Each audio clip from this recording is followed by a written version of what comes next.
Verse 5 from Isaiah 6 is very different depending on what translation you use. So we heard, "Woe is me, I am lost." But of the dozens of translations out there, relatively few use the phrase, "I am lost."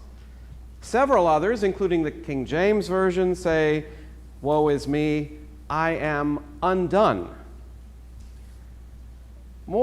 Many more translate it, "I am ruined, doomed." And you think, what an odd response. I mean, Isaiah has just had the most incredible, magnificent experience of God. A glorious, holy moly epiphany. Intense. Imagine Isaiah had a vision of God seated on a throne wearing a robe so big it filled the room, and he saw 6 winged seraphs flying around God in circles. Now I realized I needed to look up seraphs to know what I was talking about, and Encyclopedia Britannica defines them as angelic beings regarded in traditional Christian angelology as belonging to the highest order of the ninefold celestial hierarchy. First of all, I've never heard of angelology and didn't know we had a traditional form of it.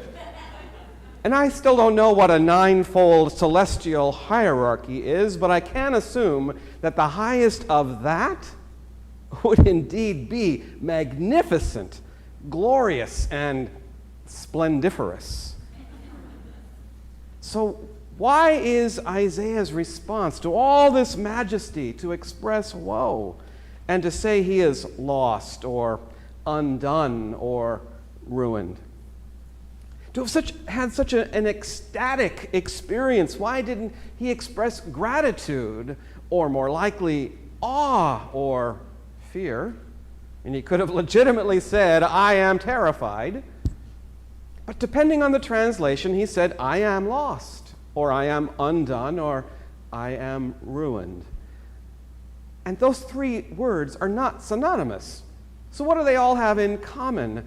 Why can't the translators all seem to agree on those words? So what does Isaiah really mean?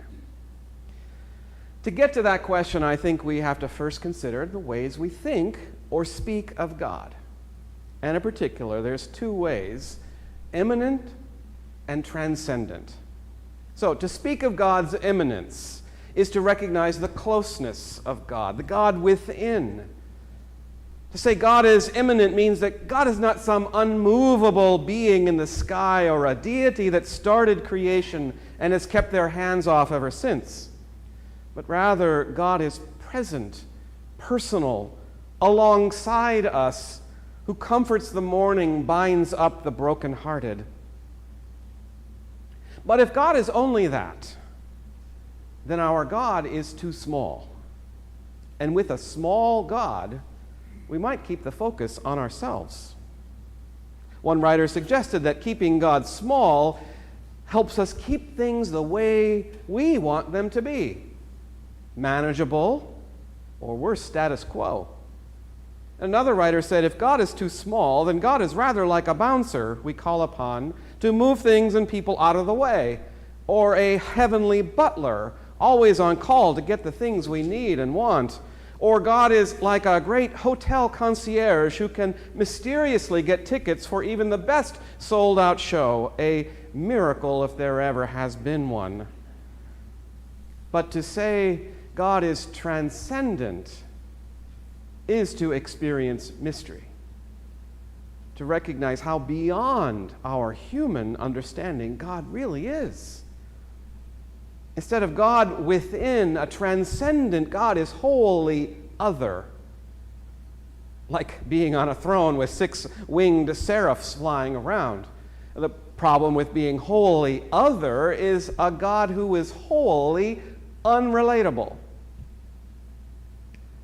Sometimes when we are too focused on ourselves, we need a transcendent God to help us remember that we are not the center of the universe, so that we can connect with the vastness of the cosmos. There's a story that St. Augustine was walking along the beach one day, puzzling over the complicated doctrine of the Trinity. He wasn't paying attention and almost stumbled over a little boy with a bucket. The boy was running back and forth to the ocean to pour water into a little hole he had dug in the sand. I think we've all seen that at least one time when we're at the beach.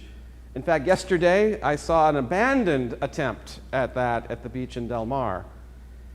But Augustine said, "Oh, what are you doing?"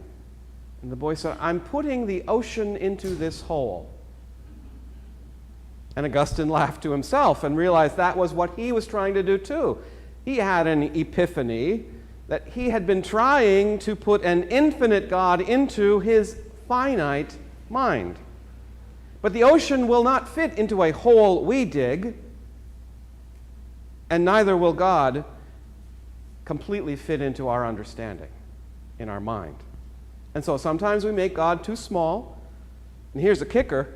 A small God will never ask too much of us. But if we make God too big, well, maybe a big God won't even notice us, so we can shrink into the crowd and never be called upon. So God is both immanent and transcendent.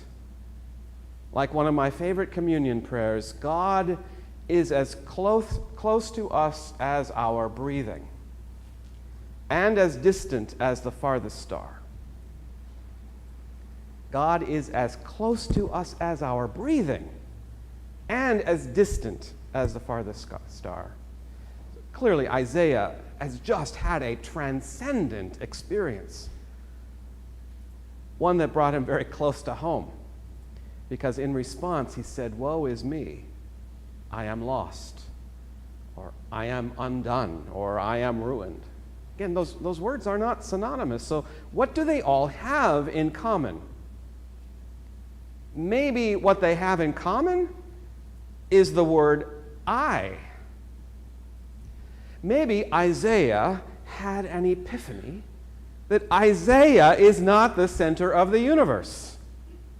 And therefore he responded, "I am ruined." An experience of God changes us, and therefore, in fact, I am undone.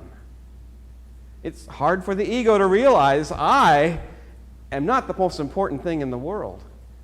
And in that way, I am lost. Not wandering aimlessly, but released. Kind of see what I'm trying to say, where I'm trying to go with this? To experience the transcendence of God means we can't help but realize, oh my God, this is no longer about me.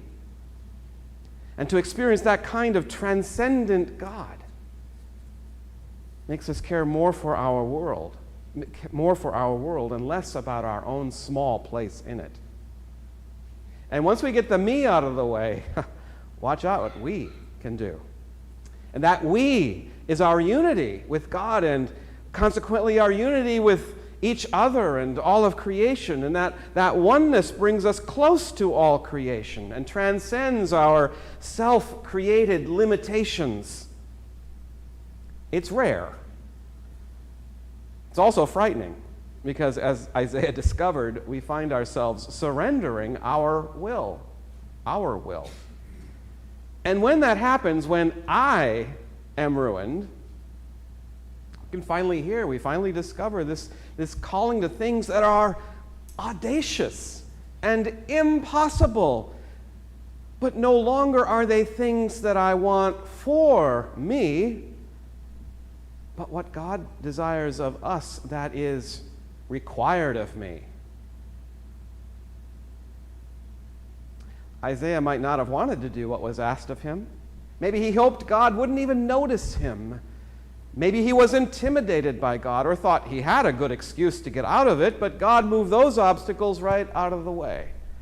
And once Isaiah's self was out of the way, he could freely surrender to his calling, saying, "Here I am." An I that is now focused on we. So our lunch and lectionary group on Thursday concluded that Isaiah had two epiphanies. First, he experienced the magnificent splendiference, which I don't think is a word because my cursor said, is in red, but I like the word splendiference of God. And humbled by it, he realized he could do what God asked him to. And God would be right alongside of him, right there with him. Because you know what? Great things grow out of humility, don't they? We can only say, "Here I am," after we have humbly asked, what does God desire for us that is required of me? Amen.